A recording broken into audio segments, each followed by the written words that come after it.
Hey, I'm Blessed Data here with a review of Revolution Season 1, Episode 5. And this episode is titled Soul Train. And it's a very appropriate title, and we'll find out why in a second. But before I review this episode, guys, just want to let you know that this review does contain spoilers. So shut this off if you don't want to know what happens. Go watch the episode and come back. So let's get started off, and this episode started off really cool. It actually showed Captain Neville, and he was fighting. He had his shirt off, and I don't know why, but he looked so cool. Like, he had his shirt off, and he's, like, really buff, right? And he's fighting his soldiers, like, proving he's, like, strong and everything, proving he's in charge. And he was just, like, killing this kid. Like, he was destroying him. And then Danny went up, and he was like, Captain Neville was like, you fight me, boy, let's go. I love how Captain Neville calls Danny Danny Boy, too. It gives it really a realistic feel. Like, if he would just call him Danny, it'd just kind of be plain and boring, but he calls him Danny Boy, and it just gives it this extra feel. Kind of really shows that he's in charge, Captain Neville. But Captain Neville, I love his character. He's, like, in my opinion, he's the main villain right now. Even that, what's his name? The main captain there, Monroe, like General Monroe, he's really the big villain here. But I really think that Captain Neville is like the main focus villain right now, and I really love the actor too that plays him. I cannot pronounce his name whatsoever, but the actor that plays Captain Neville, I really like him. But yeah, so it started off really cool with him fighting, and then he ended up fighting Danny, and he just like destroyed him, and it was just such a cool moment, such a cool way to start it off. But this episode kind of started off with Maggie dying. Maggie's dead, happened in the last episode, and it kind of just showed her, like, they buried her, and they're just, like, talking over her grave. Kind of sad. I really thought that Maggie wouldn't die at all, because they developed her character so much, and she had a really good, touching storyline, too, with her kids, and how Charlie and Danny and their father saved her life, because she was gonna, like, commit suicide, and then she found kind of purpose with them. But I don't know, I thought they really weren't. She had a really good story, and with her phone, with her kids' pictures on it. I really didn't think she was going to die, but sadly she did. Another thing I'd like to say about this episode, the background, just, like, everything in the background, really. All the extras, the people, like, in the background, everything looked really nice in this episode. There's one part where they're in, like, a woods setting, and there's, like, really tall trees, and it looked amazing, like, really nice setting. So I always like this setting in this show. Really, really like it. One thing I don't like, Jason, who is the militia boy that keeps following them around, I do not like his part in this show. He kind of feels, like, out of place, kind of just like a cliche almost, that, like a villain and then the hero, like, they're trying to get together almost. It's, like, such a big cliche. I just don't like it at all. But, his character finds new purpose in this episode, and there's a big reveal about his character in this episode. We'll get to that later on, though.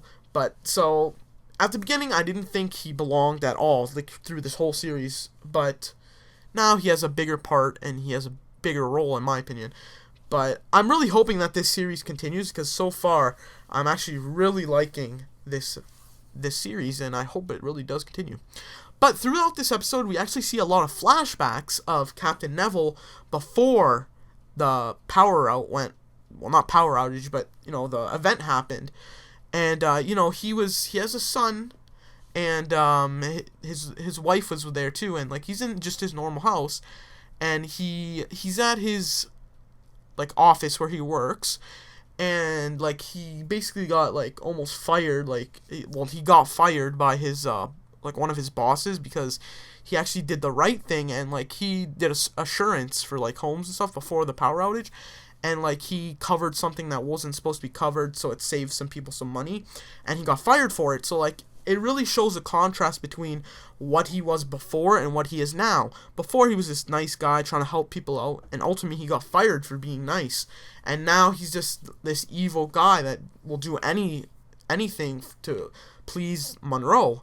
And it just really shows the contrast. But there's a few flashbacks, and in the end, the flashbacks really show when he finally snapped, Captain Neville, and he really became the character we know now.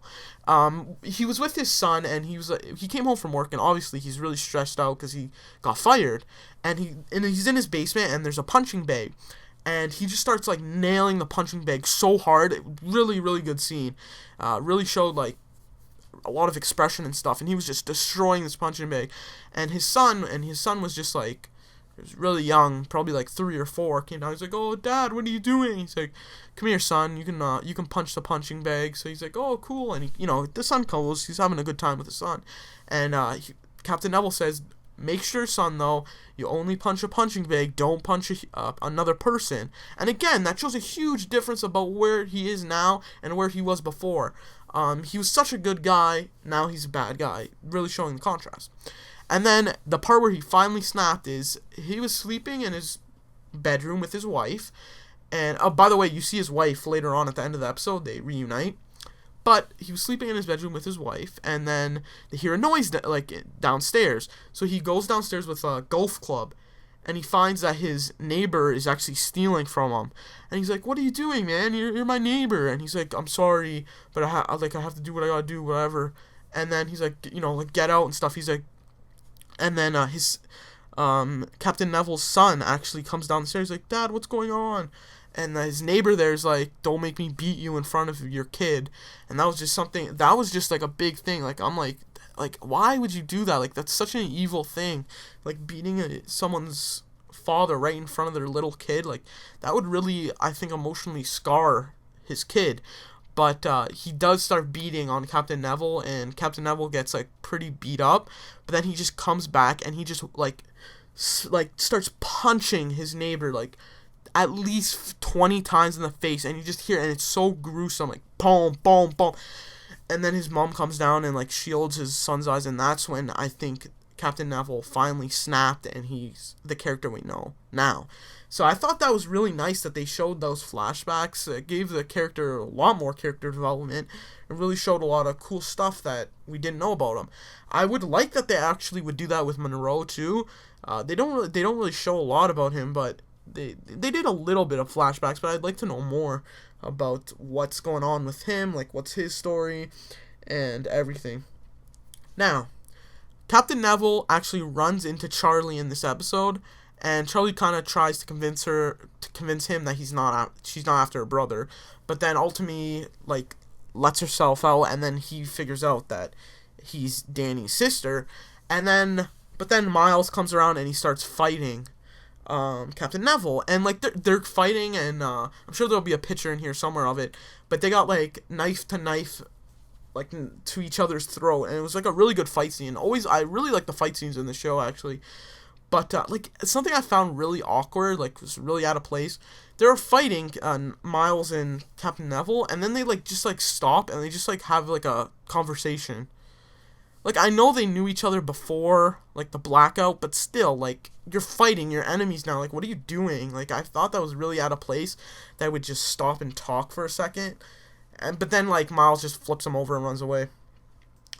And another thing, Nora, which is Miles, like they recruited Nora before. She's like the resistance fighter, and I really like her character, and I really like how she's not linear. Like, she has multiple motives. In this episode, Captain Neville loaded Danny on a train, and they were all going, like, all the militia people were on a train.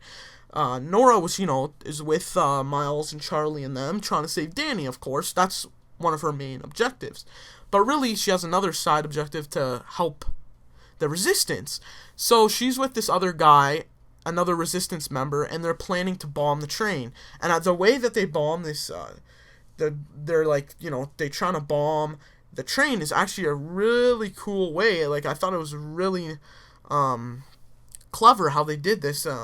They got a log, because of course they have to run the train, they have to burn wood, because there's no electricity or anything. So they got a log, and they cleared out the insides of it, put gunpowder and some other stuff to cause an explosion. Then they just put it with the rest of the wood. So at one point, when a soldier would throw the wood in to burn, to fuel the train, it would blow up. I thought that was really good writing on their part. It was really, really nice. When they do writing like that, and it's just not like, because on any other show, it would just be like, yeah, okay, let's plant a bomb, stick a bomb C4 underneath or anything like that. But this show really goes the extra step and puts a lot of depth into the story, and I like how they do that. Now the big surprise was that when Nora finds out that Danny's on the train, she immediately wants to get, and at this point the log's already on the train. She immediately figures, well, okay, you know what, Danny's more important, we gotta save Danny, so she wants to get the log off. But this other resistance member that she's with is like, no, I have to do this for my wife, I have to blow up this train, stop the militia, and he stabs Nora, like, right in the stomach, and is like, no, sorry, and then she's just, like, on the floor, like, bleeding, and she's, like, in all this pain and stuff, and that was a big surprise. Really didn't think that was gonna happen at all. It's kind of a stupid surprise, but I don't know, it still really did pay off, I guess. But then she tells Miles and Charlie that Danny's on the train and the bomb is. So then Miles and Charlie go on the train, and they're actually on the roof of the train. Really, I thought it was really cool how they're jumping from rooftop to rooftop on the train. And again, that's like a really classic movie feel, because like James Bond movies, a lot of those movies, even like Indiana Jones-ish, they always have someone, like the main character jumping on top of a train onto the next one, onto the next, and I don't know, it had a really cool, like, classic movie feel to me. But, then, this is another stupid part that I think, but Charlie sees Danny in the train, and in the one, like, part of the train, it's just Captain Neville and Danny, and Charlie looks in the window, and she sees Danny, and Danny sees her, and then, Charlie, like, nods to him, like, to attack Captain Neville, and, like, I have no clue why she would do that. Like, did she not, like, how do you think you have a chance to take down Captain Neville just by yourself? And then the door's locked, so she can't even go in to help, so it's an even stupider move. Like, I don't know, that seemed out of place to me. I think that might have just been rushed, I think. Like, it didn't seem like it belonged in this episode at all. But it did lead up to, like, them another really big moment. But while this is going on, Miles finds the log, and he throws it off the train, so it doesn't blow up the train, just blows up on the side. But then Jason, the militia boy that's been following them around, he escapes from where they had him, like, held up in a cell, like, all the other like, the main good guys, Miles, Charlie, them, had him locked up in a cell, so that, he didn't escape or whatever. He ended up escaping, though, but before he escaped, I can't remember his name, but that guy that worked for Google, the chubby guy with the big beard, I don't remember his name in the show for some reason, I gotta look that up, but he dropped the power necklace thing, like, the thing that restores power to everything, the necklace, he dropped it, and Jason, the militia boy, picked it up, and he had it in his hand, and he's like, oh, you gotta give that back, man. And he just gave it back because he said it belonged to his wife. But I think that's gonna go somewhere. Like, maybe he took something out of it or something. Like, I don't know why he would just give it back right away. Like, that seems awkward to me. But anyway, then Captain Neville is holding Danny, and this Jason, the militia boy, is holding Charlie, and then Captain Neville's like, bring me the girl. And he just completely ignores it and just throws her off the train. Because, again, this big cliche here that good and evil, they're falling in love, Jason and Charlie. It's so stupid to me. But whatever. Anyway, so I thought that was kind of stupid, I guess. But there's still really no word on how the power went out, why it went out. But we did get a little info about the necklaces. There's two big reveals in this episode. One big reveal is that when Captain Neville brought Jason back to the main base where Monroe is, he met his wife, and, he hugs his wife and is like, oh, you're back, finally. And then his wife goes up to Jason, the militia boy, and starts hugging him, and you find out that Jason is actually Captain Neville's son. So that's something direct. Like, in the episode, Miles says, oh, I'm gonna kill that militia boy you have if you don't release Danny, and he's like, oh, I don't care. So you really don't assume that he is his son, but again, that big reveal, he is. So now that we know that, I'm sure that's gonna be exploited some way in the show. And the other big reveal is Monroe got some information out of Charlie's mom, and her mom basically told Monroe what her and Ben were working on. So Rachel and Ben is Charlie's mom and dad. So basically, she revealed what they were working on to Monroe, and they designed and made those necklaces, the power necklaces that restore the power. And she also said that there is 12 of them total. So who else has these necklaces? And I'm sure that they can exploit this in the show, and they're gonna go find each one of them. I'm sure that's gonna happen somehow, because that'll give them a lot of more plot story there.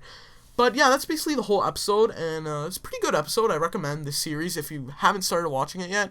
I do recommend it. It's pretty good. And one last thing I'd like to say is that at the end it said the next new episode is in 2 weeks. I hate that, man. Now I gotta wait 2 weeks for another episode. I'm just starting to really get into this show, and I know there's a delay. Not sure why there's a delay, but I'm angry anyway.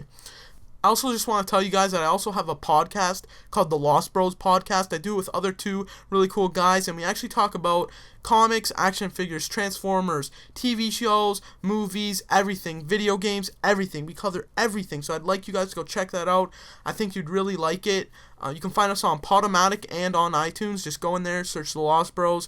And we just came out with Brotherhood review nights. So we have little mini podcasts that we review TV shows and movies. So if you are interested in that, go check it out. And I just want to say thanks, guys, for watching, and stay tuned for more reviews and news. Thanks, guys, and I'll talk to you later.